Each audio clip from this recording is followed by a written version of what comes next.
You ask Tiger to solve. This deals with linear equations with one unknown.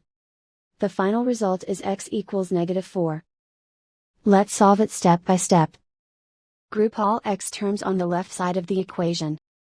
Subtract x from both sides. Group like terms.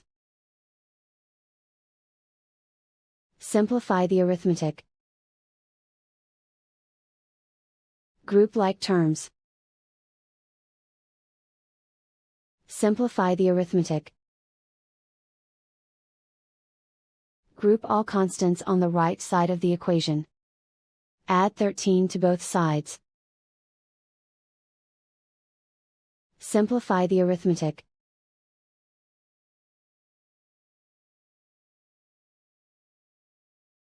Isolate the x.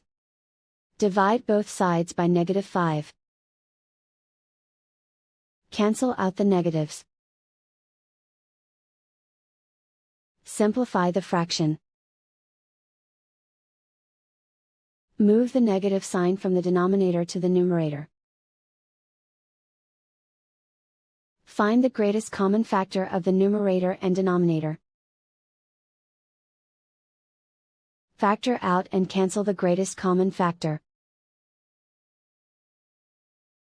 And so the final result is x equals -4.